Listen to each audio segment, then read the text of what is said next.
There is a book I enjoy dipping into every once in a while that is called The Wisdom of Psychopaths.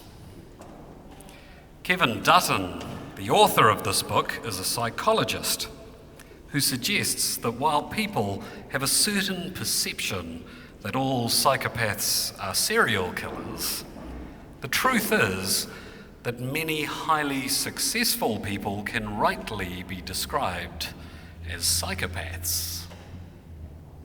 Now, before I go too much further, it would be good to give a broad definition of what a psychopath is. The word psychopath is the word historically applied to a particular personality disorder characterized by self-centered behavior, fearless dominance of others, and cold-heartedness. This is not a new phenomenon. The ancient Greeks spoke of a personality type that they called the unscrupulous man. I'm sure a few of you are sitting there thinking, ooh, I can think of a few unscrupulous men. Dutton begins his book by talking about his own father, who was a psychopath. His father was never violent, was always cool-headed, but was somewhat ruthless. For example, Dutton's father came into possession of a number of calendars. They had been thrown out because they only had been printed with 11 months, not 12. Dutton's father didn't bat an eyelid and set about marketing these one-of-a-kind 11-month calendars. And he sold every last one. Dutton's father summarizes his unique perspective on life as fearless, whereas the vast majority of people think about the consequences of bad decisions. The psychopath lives in the moment and simply focuses on getting what they want right here, right now. This unique outlook on life can certainly lead to tragic consequences. But it can lead to an individual becoming highly successful, particularly when they pursue a career path that rewards ruthless behaviour. Dutton recalls his father once saying, "Humans developed fear out of a survival mechanism to protect themselves against predators. But you don't see too many saber-toothed tigers prowling around the neighbourhood now, do you?" I'm not sure that being completely fearless is the next stage of human evolution. But Dutton's father raises an interesting point. Humans have developed many different ways of surviving in this world. That is what has made us a highly successful species. But many of our survival mechanisms are not as useful as they once were. While there are large predators out there that can cause us harm, for no reason in particular, I do find myself thinking about sharks. But they're not exactly present danger here in the middle of Auckland City, are they? So if fear responses, such as a need to run away from large animals that might eat us, are not as useful as they once were, what about other defense mechanisms? Now, Sigmund Freud is a highly divisive character in the field of psychology. He certainly has his critics, and he has his fans too. But one helpful part of his legacy is that Freud was very much interested in defense mechanisms and formed the view that sometimes our instincts that are trying to protect us actually cause us harm.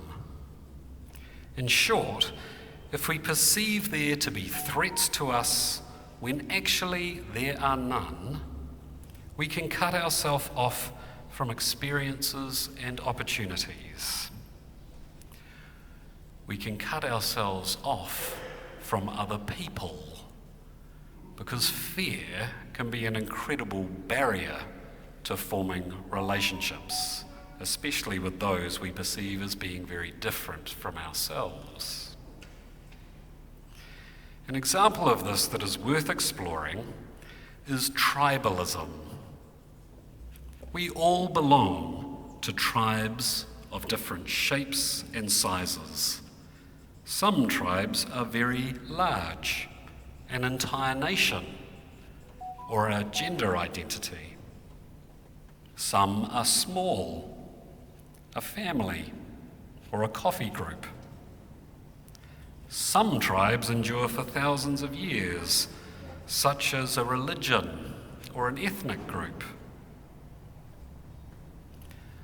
Some tribes would point to systematic injustices in our community, as mentioned in our epistle reading, the rich and the poor. Most of us belong to many different tribes, and yet all of them help us create a sense of identity, and tribes also give us a sense of belonging.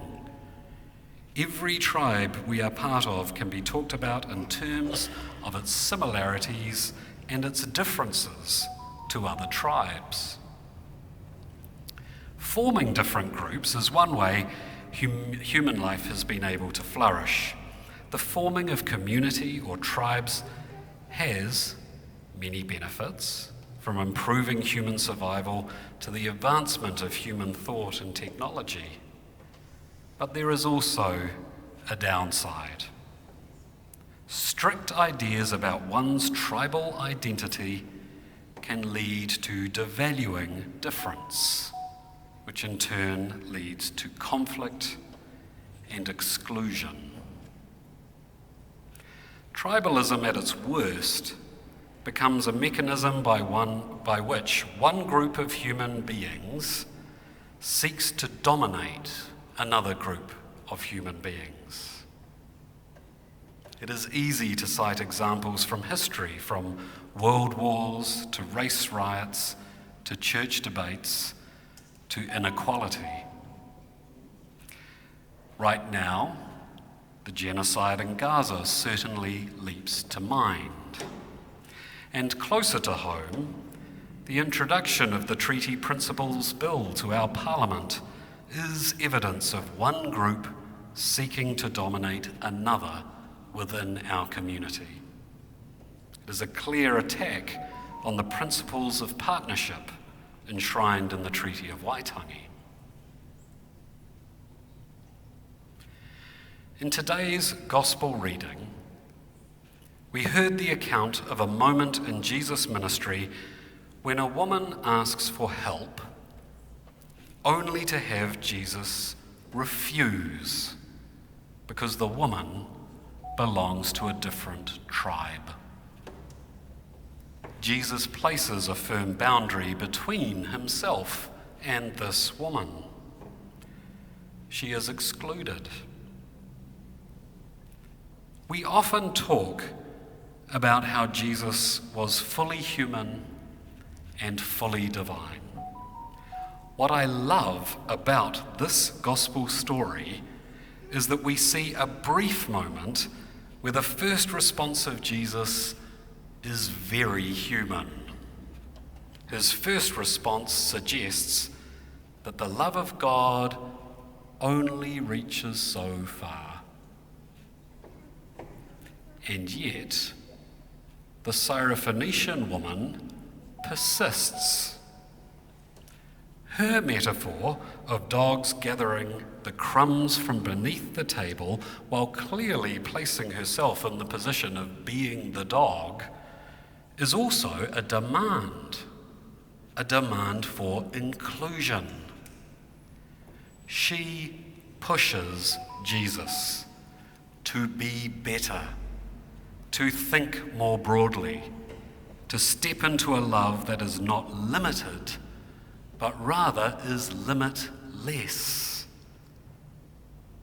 And to do that, Jesus has to fully accept her as the person she is. It is only then that Jesus demonstrates what divine love actually looks like, by moving from that place of exclusion into a place of embrace. The woman is accepted. She gets what she asked for. And more than that, her identity is not sacrificed. Rather, Jesus steps beyond human limitations into a greater expression of love. The theologian Miroslav Volf speaks of this particular passage as a demonstration of love that does not seek to dominate, but rather willingly reaches beyond the barriers of tribe, status, and class. And in this story, that radical expression of love is initiated from the person with the least amount of power in the situation. Volf describes this outreaching, this demand for inclusion, as the beginning of this moment of embrace. He uses that word because when we embrace another person, an act of surrounding another person with love, we have to put our arms around the entirety of that person. Embrace requires complete acceptance of another, regardless of any differences there may be. He further points out that true embrace is a mutual activity. The embrace is only complete when the person I put my arms around reciprocates by extending the same loving welcome and acceptance of me. True embrace creates a space in which people come together and affirm and accept the identity of the other. What this suggests is that the fullness of God's love is not found in places of comfort. The fullness of God's love does not look inwards towards other members of our tribe.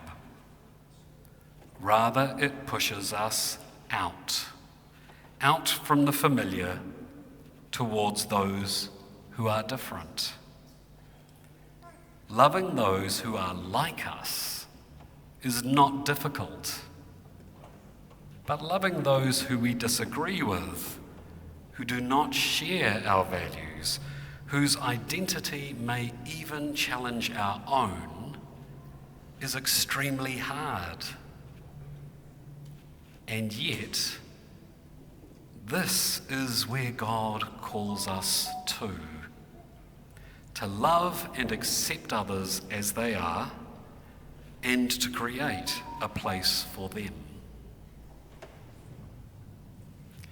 Amen.